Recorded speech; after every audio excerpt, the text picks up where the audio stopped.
Quando a gente se depara com o começo do capítulo 9 de Mateus, logo percebe o clima da narrativa. Jesus retorna de uma longa jornada e entra em sua própria cidade, Cafarnaum, onde já era conhecido não só pelas palavras que ensinava, mas principalmente pelas obras que realizava. É interessante perceber que Jesus retorna ao ambiente onde o povo tinha visto seus milagres, onde, provavelmente, as expectativas estavam altas. E como sempre, ele nunca decepciona.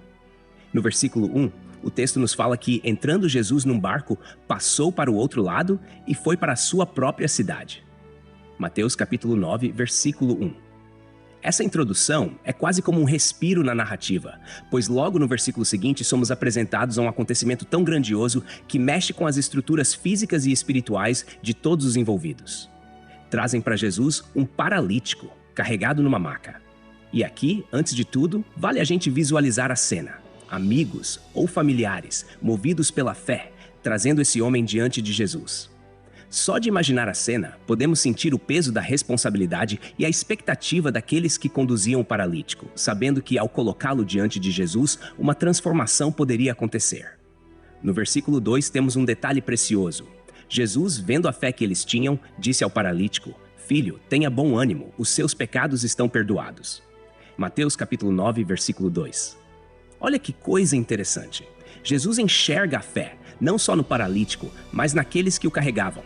Aqui a gente começa a perceber que a fé para Jesus é algo tão visível quanto uma ação concreta.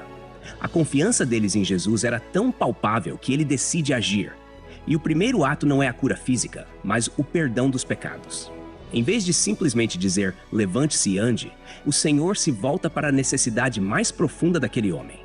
Jesus, ao perdoar seus pecados, demonstra que está interessado no coração, na alma, no interior do homem antes de qualquer coisa exterior. A cura da alma, o alívio da culpa, o perdão, esse é o ponto de partida para Jesus. Agora, do outro lado, temos a reação dos escribas que pensam em seus corações: este homem blasfema. Mateus capítulo 9, versículo 3. Esse pensamento é carregado de implicações. Afinal, para eles, perdoar pecados era uma prerrogativa exclusiva de Deus. E ver Jesus assumindo essa autoridade foi um verdadeiro choque. Os escribas, conhecedores da lei, não conseguiam conceber que alguém pudesse ousar tocar nesse território. A mente religiosa deles não era capaz de ver Jesus como o Filho de Deus, com autoridade para perdoar. E Jesus, conhecedor dos corações, percebe a indignação que se forma no íntimo deles. A incredulidade dos escribas contrasta diretamente com a fé dos que trouxeram o paralítico. Enquanto os escribas estavam presos a dogmas e formalidades, os amigos do paralítico estavam movidos pela fé viva. No versículo 4, Jesus responde a essa reação dizendo: "Por que vocês estão pensando coisas más em seus corações?" Mateus capítulo 9, versículo 4. Aqui vemos que Jesus não precisava de palavras para entender o que se passava na mente daqueles homens. Sua percepção vai além da aparência e alcança o mais profundo das intenções e pensamentos. E ao confrontá-los, ele revela que o julgamento deles era tão evidente para ele quanto o próprio ato de falar. Esse é o Jesus que discerne os corações, que conhece a nossa essência. No versículo 5, ele os desafia com uma pergunta que coloca tudo em perspectiva. O que é mais fácil dizer? Os seus pecados estão perdoados ou levante-se e ande? Mateus capítulo 9, versículo 5. É uma questão que desarma qualquer argumento. A dificuldade em dizer uma ou outra frase não está nas palavras em si, mas no poder por trás delas. Perdoar pecados é algo invisível aos olhos humanos, mas declarar uma cura visível demanda um poder incontestável, algo que somente uma autoridade divina poderia fazer. Jesus estava mostrando que o perdão que oferecia era tão real quanto qualquer cura física que ele pudesse realizar. Ao confrontar os escribas dessa forma, ele evidencia que seu poder transcende o físico e invade o espiritual com a mesma intensidade. E então, vem a grande declaração de Jesus no versículo 6, para que vocês saibam que o Filho do Homem tem autoridade na terra para perdoar pecados. E se volta para o paralítico: levante-se, pegue a sua maca e vá para casa. Mateus capítulo 9, versículo 6. Esse momento é crucial. Aqui, Jesus faz uma ligação direta entre a cura física e a autoridade espiritual. Ao dizer Filho do Homem, Jesus usa uma expressão que os judeus entendiam como uma referência ao Messias, alguém com uma autoridade especial. E o que Jesus realiza em seguida, a cura imediata daquele homem, é a prova inquestionável de que ele de fato possui autoridade sobre o perdão e sobre a vida. Logo após esse encontro impressionante com o paralítico e a reação dos escribas, o Evangelho de Mateus nos leva a outra cena significativa. Jesus, ao sair dali, encontra-se com um homem chamado Mateus, que está sentado na coletoria, uma posição que representava o desprezo social da época. A coletoria era onde os impostos eram cobrados, e os cobradores de impostos eram frequentemente mal vistos, considerados traidores pelo próprio povo, pois trabalhavam para o Império Romano, cobrando taxas dos judeus e, muitas vezes, aumentando os valores para obter lucro próprio. A figura de Mateus, portanto, carrega esse peso social e moral, visto como alguém que vendia seu povo. Mas Jesus vê além das aparências e estereótipos, enxergando em Mateus não o cobrador de impostos, mas um homem que ele poderia transformar. No versículo 9, vemos a simplicidade e a profundidade do chamado de Jesus. Siga-me. Mateus capítulo 9, versículo 9. Em apenas 2 palavras, Jesus faz um convite radical e transforma a vida de Mateus completamente. O mais impressionante é que Mateus não hesita. Ele se levantou e o seguiu. É como se Mateus estivesse esperando por esse chamado a vida toda. E no momento em que Jesus o chama, ele deixa para trás tudo o que tem: posição, segurança financeira, talvez até amigos, para seguir o Mestre. Essa prontidão revela uma alma sedenta por algo mais profundo, por um propósito que nem a coletoria nem o dinheiro poderiam oferecer. Na sequência, Mateus organiza um banquete em sua casa, e ali estão reunidos muitos cobradores de impostos e pecadores. Mateus capítulo 9, versículo 10. Esse detalhe nos mostra que Mateus, ao ser transformado por Jesus, não quis guardar a experiência para si. Ele reúne aqueles que estão na mesma condição em que ele se encontrava, seus colegas e amigos, provavelmente todos considerados marginalizados pela sociedade judaica da época. Eles são pessoas que, como ele, carregam estigmas sociais, mas que agora têm a oportunidade de ouvir Jesus, aquele que aceita e transforma mesmo os desprezados. Os fariseus, sempre atentos e críticos das ações de Jesus, logo veem essa cena e questionam os discípulos. Por que o mestre de vocês come com cobradores de impostos e pecadores? Mateus capítulo 9, versículo 11. Para eles, essa atitude de Jesus era incompreensível e até escandalosa. A mesa, no contexto judaico, era um lugar de intimidade e honra, e estar em uma refeição com alguém significava mais do que apenas dividir uma comida. Era um gesto de aceitação, de comunhão. Ver Jesus sentado à mesa com pecadores feria o senso de pureza e santidade que os fariseus defendiam. Para eles, a presença de Jesus naquele lugar o comprometia, pois acreditavam que a santidade exigia distância dos pecadores. Ao ouvir a crítica dos fariseus, Jesus responde de maneira direta e cheia de significado. Não são os que têm saúde que precisam de médico, mas sim os doentes. Mateus capítulo 9, versículo 12. Aqui, Jesus usa uma metáfora poderosa, comparando a sua missão à de um médico. Assim como um médico se dedica aos doentes e não aos saudáveis, Jesus veio justamente para aqueles que reconhecem sua necessidade de cura e transformação. Essa resposta de Jesus não só revela a sua missão, mas também expõe a cegueira dos fariseus. Eles se viam como sãos, ou seja, como espiritualmente superiores e não necessitados de redenção. Enquanto Jesus mostrava que a sua missão era alcançar aqueles que, como Mateus e seus amigos, sabiam que precisavam de ajuda. No versículo 13, Jesus acrescenta uma citação impactante. Vão aprender o que significa isto: desejo misericórdia e não sacrifícios, pois eu não vim para chamar justos, mas pecadores. Mateus, capítulo 9, versículo 13. Esse é um trecho do profeta Oséias, capítulo 6, versículo 6, onde Deus expressa que a misericórdia, o amor e a compaixão são mais importantes do que rituais frios e vazios. Jesus mostra que a prática da misericórdia é o verdadeiro coração da lei, e que ele veio para trazer salvação aos que reconhecem seu estado de pecadores, não para os que, como os fariseus, pensam que já são justos por si mesmos. Essas palavras de Jesus são como uma chave para entendermos seu ministério. Ele deixa claro que sua missão é de compaixão e acolhimento, que ele veio para se encontrar com aqueles que o mundo despreza, para curar os espiritualmente enfermos e para transformar vidas que estão dispostas a reconhecê-lo como Senhor e Salvador. Jesus não estava preocupado com sua reputação entre os líderes religiosos. Ele estava focado em cumprir sua missão, em alcançar os que necessitavam de esperança e redenção. A partir do versículo 14 do capítulo 9 de Mateus, vemos a aproximação dos discípulos de João Batista com uma questão importante para eles. Por que nós e os fariseus jejuamos, mas os teus discípulos não jejuam? Mateus capítulo 9, versículo 14. Esse questionamento carrega uma curiosidade sincera, mas também uma comparação com a prática religiosa da época. O jejum, no contexto judaico, era uma prática associada ao arrependimento, à purificação e ao luto.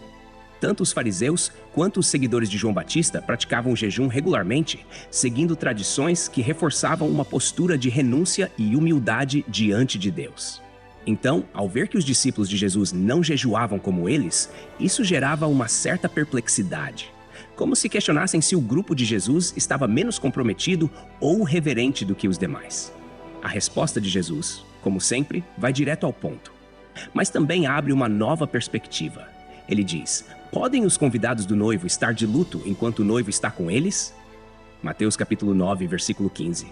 Jesus se utiliza da imagem de um casamento, onde o noivo representa ele mesmo e os convidados representam seus discípulos. Em um casamento, o clima é de festa e celebração, não de luto ou privação. Jesus está dizendo que sua presença entre eles é como um tempo de alegria e celebração. É um momento especial e único, e por isso, os discípulos estão vivendo em um contexto diferente, em que o jejum não se encaixa. Jesus então esclarece: mas virão dias em que o noivo lhe será tirado, então jejuarão. Mateus capítulo 9, versículo 15.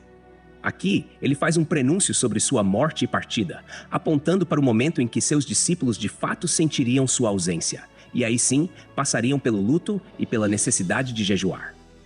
Jesus não está desvalorizando o jejum, mas está mostrando que existe um tempo adequado para cada prática espiritual. Enquanto ele estava presente, seus discípulos viviam na luz e na alegria de tê-lo ao lado. Porém, a ausência de Jesus, que aconteceria após sua morte e ascensão, traria um novo contexto em que o jejum faria parte da busca espiritual deles. Nos versículos 16 e 17, Jesus continua a ilustrar sua mensagem com duas parábolas curtas, mas profundas. Primeiro, ele diz: ninguém coloca remendo de pano novo em roupa velha, pois o remendo forçará a roupa, tornando pior o rasgo. Mateus capítulo 9, versículo 16. A imagem é simples, mas poderosa. Se alguém coloca um pedaço de tecido novo em uma roupa velha, quando o pano novo encolher, ele rasgará a peça ainda mais.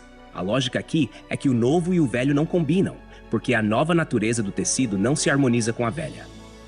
Jesus está dizendo que a novidade de seu ensino, o evangelho que ele traz, não pode ser forçada a caber nas práticas e tradições antigas dos fariseus e dos seguidores de João Batista. Seu ensino é algo vivo e fresco, que não se adapta ao pano velho do antigo sistema religioso. Jesus, então, amplia a ideia com outra metáfora. Nem se coloca vinho novo em odres velhos. Se o fizer, os odres se romperão, o vinho se derramará, e os odres se estragarão. Ao contrário, coloca-se vinho novo em odres novos e ambos se conservam. Mateus capítulo 9, versículo 17. Para entendermos melhor essa imagem, é útil saber que os odres eram recipientes de couro usados para armazenar líquidos, especialmente vinho. Quando o vinho novo era colocado em odres novos, ele ainda passava por um processo de fermentação e liberava gases. O couro novo era flexível e podia se expandir junto com o vinho, mas os odres velhos, rígidos e inflexíveis, se romperiam com a pressão da fermentação. O que Jesus está ensinando é que a sua mensagem, o Evangelho, é como o vinho novo, vibrante, expansivo, cheio de vida. Esse Evangelho exige uma nova mentalidade, uma nova estrutura que seja capaz de suportar sua transformação e poder. Assim como o vinho novo precisa de odres novos, o ensino de Jesus não pode ser contido nas estruturas antigas da religião tradicional dos fariseus, que estavam presas a formalismos e rituais, muitas vezes sem vida. Ele está anunciando que uma nova aliança está surgindo, algo que exige flexibilidade e um coração renovado para receber e crescer com essa nova realidade. Essas parábolas, portanto, revelam que o ministério de Jesus não é uma mera atualização do judaísmo, ou um remendo para corrigir as falhas do sistema religioso existente. É algo radicalmente novo que transforma desde o interior, exigindo de seus seguidores uma disposição de deixar as estruturas rígidas para trás e abraçar a novidade do Evangelho. Enquanto Jesus estava ensinando, algo inesperado e urgente acontece. No meio da multidão, um líder da sinagoga se aproxima e, sem cerimônia, se prostra diante de Jesus. Esse ato de reverência revela uma fé profunda, especialmente vindo de alguém em posição de autoridade religiosa. Ele faz um pedido desesperado: minha filha acabou de morrer, mas vem e impõe a tua mão sobre ela e ela viverá. Mateus capítulo 9, versículo 18. É difícil imaginar a angústia desse pai, mas o fato de ele vir até Jesus, reconhecendo seu poder sobre a morte, já nos mostra a grande fé e esperança que tinha em Jesus. Ele acreditava que, mesmo diante da morte, Jesus tinha o poder de restaurar a vida. Sem hesitar, Jesus se levanta e acompanha o homem, e seus discípulos vão com ele. Aqui vemos a prontidão de Jesus em responder à dor e à necessidade das pessoas. Ele poderia ter hesitado, questionado ou mesmo pedido mais detalhes, mas diante da fé desse pai, Jesus se coloca em movimento. Ele está no caminho para realizar mais um milagre, e a expectativa é palpável. No caminho, outra cena impressionante ocorre. Uma mulher que sofria de um fluxo de sangue há 12 anos, uma condição que, além de trazer desconforto físico, a tornava social e religiosamente impura, decide se aproximar de Jesus. Naquela cultura, a lei mosaica considerava a menstruação uma condição de impureza temporária. E essa mulher, que sofria de uma hemorragia constante, vivia em uma situação de exclusão, pois não podia participar plenamente da vida religiosa e social. E o pior, ela já havia tentado todos os recursos médicos da época, mas nada curava. Essa era uma situação desesperadora. Ela se aproxima de Jesus por trás, acreditando que, se apenas tocasse em sua veste, ficaria curada. Essa crença revela uma fé genuína, mas também uma certa timidez e hesitação. Ela não pede diretamente a cura, talvez por medo de ser rejeitada ou por não querer chamar atenção. No entanto, sua fé era profunda. Se eu tão somente tocar na sua capa, ficarei curada. Mateus capítulo 9, versículo 21. E assim ela faz. Em um simples toque, sem palavras, ela alcança o poder de Jesus. E naquele momento, sua vida é transformada. Jesus se volta e a vê. E suas palavras são de consolo e confirmação. Filha, tenha bom ânimo. A sua fé a curou. Mateus capítulo 9, versículo 22. Esse é um momento de restauração não só física, mas emocional e espiritual. Jesus não apenas cura seu corpo, ele a chama de filha, uma palavra que traz afeto e acolhimento, restaurando sua dignidade. Aquela mulher que vivia como uma pária, agora é recebida com amor e compaixão. E o detalhe essencial aqui é que foi a fé dela que a conduziu à cura. Jesus confirma que não foi apenas o toque físico, mas a confiança profunda que ela depositou nele que a restaurou. Logo após esse episódio, Jesus continua seu caminho até a casa do líder da sinagoga. Ao chegar, ele encontra a casa em clima de luto, com flautistas e uma multidão barulhenta, como era o costume nos funerais judaicos, onde se contratavam pessoas para lamentarem publicamente a morte. Jesus, então, diz algo inesperado. Retirem-se, a menina não está morta, mas dorme. Mateus capítulo 9, versículo 24. Essa declaração causa risos e escárnio entre os presentes, que obviamente interpretaram a morte de forma literal e não compreendiam o poder de Jesus para reverter essa situação. Para eles, era ridículo pensar que alguém pudesse trazer de volta a vida da menina. Jesus, contudo, não se deixa abalar pela incredulidade da multidão. Ele entra no quarto da menina e, em um ato simples e cheio de autoridade, toma a menina pela mão e ela se levanta. Esse é um momento de profunda demonstração de poder divino. Aquele que tem autoridade sobre a morte estende sua mão para uma criança e a restaura à vida. A notícia desse milagre se espalha rapidamente por toda a região. Mateus capítulo 9, versículo 26. E as pessoas ficam maravilhadas com o que aconteceu. O que aprendemos aqui é uma profunda lição de fé. Tanto o líder da sinagoga quanto a mulher com o fluxo de sangue foram movidos por uma confiança inabalável em Jesus. Cada um deles enfrentava uma situação aparentemente irreversível. A morte de uma filha, a doença incurável. Mas ambos enxergaram em Jesus a única esperança. O líder da sinagoga confiou que Jesus poderia restaurar a vida, enquanto a mulher creu que apenas um toque poderia trazê-la de volta à saúde. Ambos, com sua fé e perseverança, testemunharam o poder de Jesus e experimentaram uma transformação completa em suas vidas. Após esses dois grandes milagres, Jesus continua seu caminho, e mais uma vez vemos que a fama de seus feitos milagrosos se espalhou rapidamente. Agora, dois cegos começam a segui-lo, clamando em alta voz: Filho de Davi, tem compaixão de nós. Mateus capítulo 9, versículo 27. Esse clamor não é apenas um pedido de ajuda. A expressão Filho de Davi tem um significado profundo, pois é uma declaração de fé. Ao chamá-lo assim, esses cegos reconheciam Jesus como o Messias prometido, aquele que viria da linhagem de Davi para trazer a salvação ao seu povo. Era uma forma de reconhecer a realeza e o poder espiritual de Jesus. Esses homens seguem clamando, demonstrando persistência, pois tinham certeza de que Jesus poderia transformar suas vidas. E Jesus, em sua compaixão e paciência, não os ignora. Ele entra em uma casa e os cegos o seguem até lá, mostrando uma determinação tocante. No versículo 28, Jesus lhes faz uma pergunta que é central para o entendimento da fé. Vocês creem que eu posso fazer isso? Mateus capítulo 9, versículo 28. Esse questionamento revela o interesse de Jesus em saber se a fé daqueles homens é genuína e se eles realmente acreditam em seu poder. Os cegos, sem hesitação, respondem, sim, Senhor. 28. Com essa simples resposta, eles mostram uma confiança absoluta. E Jesus, então, toca nos olhos deles e declara, seja feito conforme a fé que vocês têm. Mateus capítulo 9, versículo 29. Aqui, a cura não é apenas um ato de compaixão, mas uma confirmação de que a fé daqueles homens é o canal por meio do qual o poder de Jesus se manifesta. A fé é o elemento-chave, o ponto de contato entre o desejo de cura dos cegos e o poder curador de Jesus. Imediatamente, os olhos dos homens se abrem e eles passam a enxergar. Mateus capítulo 9, versículo 30. Mas Jesus lhes dá uma orientação específica. Cuidem para que ninguém saiba disso.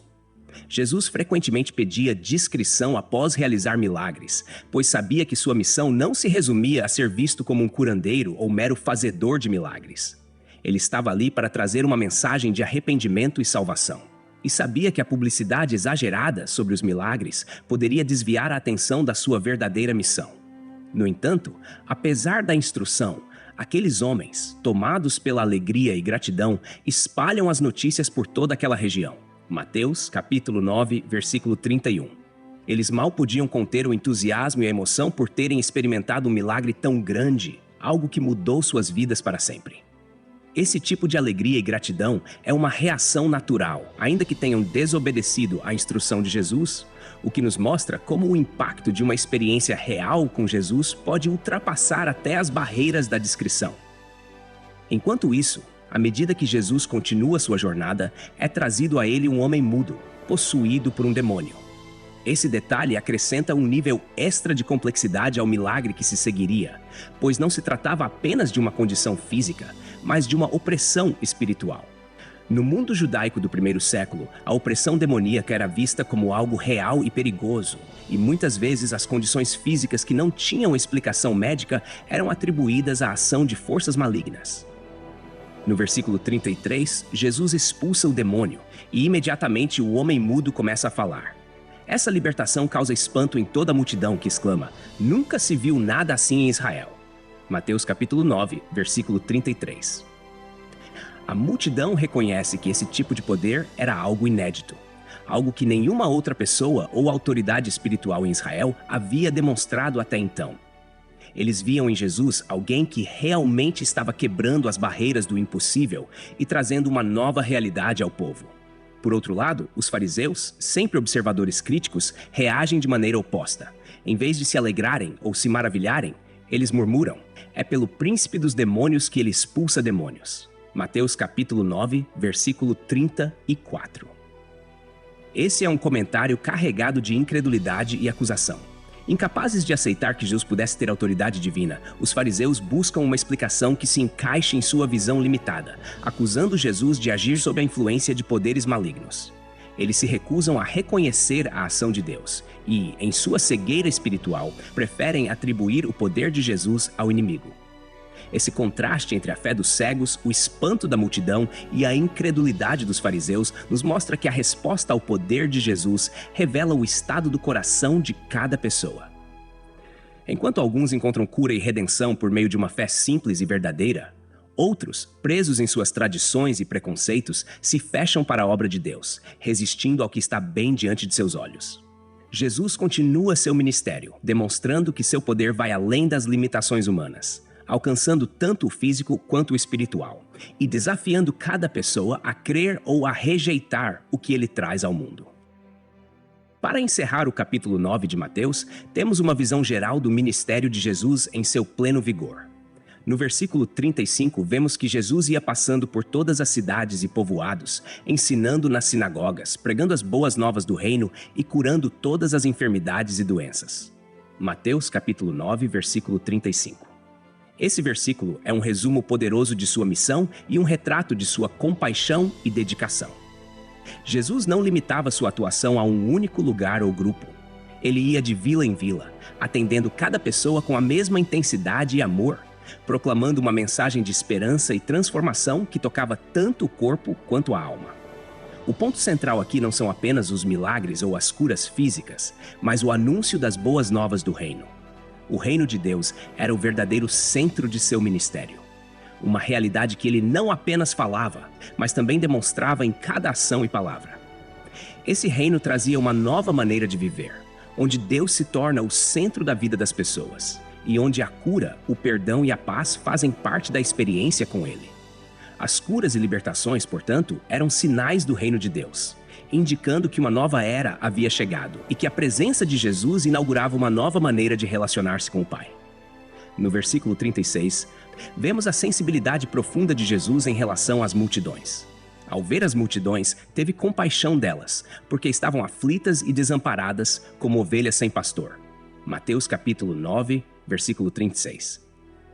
Essa imagem de ovelha sem pastor revela o coração de Jesus e sua percepção sobre o estado espiritual do povo. Ele via pessoas que, embora tivessem líderes religiosos, não tinham quem realmente cuidasse delas com amor e verdade. Estavam desgastadas, perdidas, carregadas de fardos espirituais e emocionais que ninguém parecia se importar em aliviar. A compaixão de Jesus vai além de um simples sentimento. É uma compaixão ativa, que o leva a agir, a ensinar, a curar e a dar esperança. É aqui que Jesus traz uma das declarações mais conhecidas do seu ministério. Ele se volta aos discípulos e diz: "A seara é grande, mas os trabalhadores são poucos." Mateus capítulo 9, versículo 37. Ele reconhece que a necessidade espiritual e humana ao seu redor é imensa, comparando-a a uma grande colheita que precisa ser realizada. Mas, para que essa colheita seja feita, é preciso de trabalhadores comprometidos, pessoas dispostas a se dedicarem a essa missão. Jesus está falando diretamente aos seus discípulos, mas também lança um olhar para todos os que se dispõem a trabalhar em prol do reino, mostrando que sua obra exige participação, comprometimento e sacrifício. Por fim, no versículo 38, Jesus dá uma instrução clara e prática. Peçam, pois, ao Senhor da seara que envie trabalhadores para a sua seara. Mateus capítulo 9, versículo 38. Essa orientação para orar ao Senhor da seara revela que a missão de proclamar o reino e alcançar as vidas aflitas não é apenas responsabilidade humana, mas algo que depende da ação e da graça de Deus. Ele é o Senhor da seara, o dono da colheita, e é Ele quem chama e capacita os trabalhadores.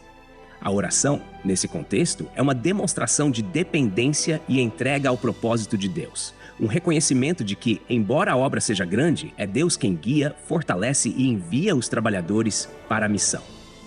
Esses últimos versículos fecham o capítulo 9 com um chamado para todos nós. Jesus continua a chamar, a olhar com compaixão para as multidões aflitas e desamparadas e a buscar corações dispostos a trabalhar na sua colheita. Ele nos convida a olhar para o mundo com a mesma compaixão e disposição, a sermos seus trabalhadores, orando e nos entregando ao serviço do reino. A missão não terminou. A seara continua grande e o chamado de Jesus permanece ecoando em cada coração disposto a responder com fé e dedicação. Texto e produção Douglas Vieira. Trilha sonora 50 Sounds, faixa The Storyteller, música por 5sounds.com, voz ChatGPT 4.0. Bibliografia. Comentários expositivos. Hernandes Dias Lopes, editora Agnus. Comentário bíblico Matthew Henry, editora CPAD. R.N. Champlin, editora Agnus. Charles Spurgeon, Os Tesouros de Davi, editora CPAD.